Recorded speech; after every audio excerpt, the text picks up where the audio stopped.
Hello, welcome once again to TDI's blog, It's Our World Too. I'm Claude Stout, Executive Director with Telecommunications for the Deaf and Hard of Hearing, TDI. On April 30th, 2010, the Federal Communications Commission, FCC, issued a notice of proposed Telecommunications Relay Service, TRS, reimbursement rate. Some of you learned about this proposal from video relay service VRS providers urging us to send letters asking the FCC not to cut VRS rates or they would close or cut services. Are these fears real or unfounded? Let me separate the facts from rumors, and then you can decide what to tell the FCC if you wish to send a letter, email, or phone call.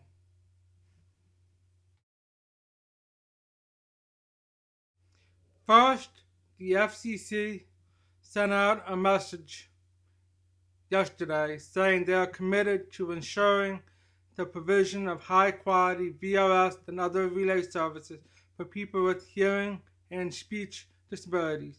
The Americans with Disabilities Act, ADA, authorizes the FCC to administer the TRS service 24/7.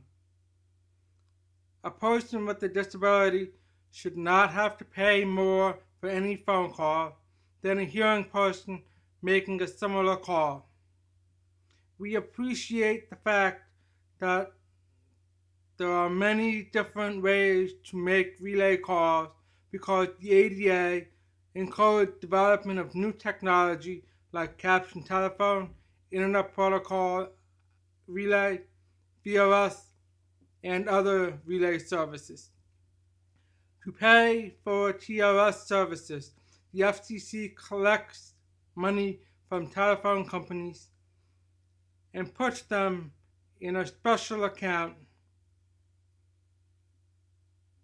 called the TRS Fund. That fund is administered by the National Exchange Carriers Association, NECA. All the TRS and VRS companies submit cost data to NECA. NECA looks at the historical cost and future projections for the next several years. NECA's overall goal is to maintain the integrity of the TRS fund. Remember the account on April 30th, the FCC announced NECA's proposed interim rates for TRS for 1 year from July 2010 to June 2011. The new rates cover expenses for processing the calls, 10-digit numbering cost, plus money for research and development, and of course, give the providers some profits. For example, the rate for IP relay service calls is proposed around $1.30 per minute. For caption telephone, NECA proposed a reimbursement rate of $1.70 per minute. For VRS, there is an additional expense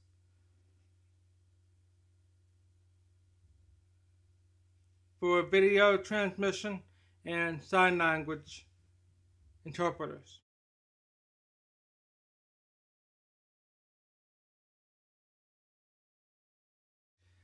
The FCC recognizes that the more minutes the providers generate, the less it costs to operate.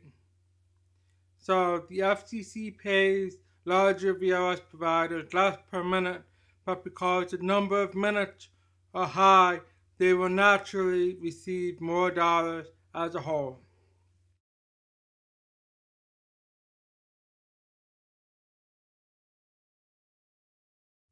Hopefully, the slide you just saw will help show what's going on. Now let me give you a parallel with our daily life experiences. For example, a homeowner would pay $3-4 for a gallon of milk at the store. But if you operate an ice cream factory, you'll be able to order truckloads of milk from the farmer at a lower cost of $1.50 to $2 a gallon.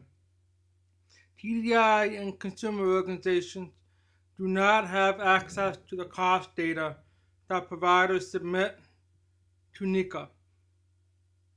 That's because most VRS providers consider their information to NECA as proprietary, meaning business secret, not open to the public. So when VRS providers claim that their services will suffer if the FCC cuts their rates, we do not know if this information is accurate. TDI and other consumer organizations are working with the FCC to determine a fair reimbursement rate that will not only pay for the VRS service but also help pay for outreach and marketing to businesses, plus development of new relay service technologies such as wireless video relay or mobile VRS. The FCC wants to hear from you what you think of the new rates. What can you tell the FCC? Please focus on what you already know as fact. You can ask the FCC to make sure the VRS has enough funds for high quality TRS and VRS relay services, marketing and outreach, and technology development.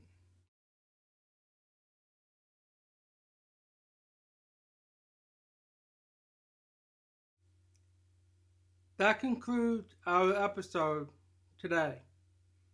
With your help, we can continue to shape an accessible world for you. Thank you for watching TDI's blog, It's Our World Too. See you next time.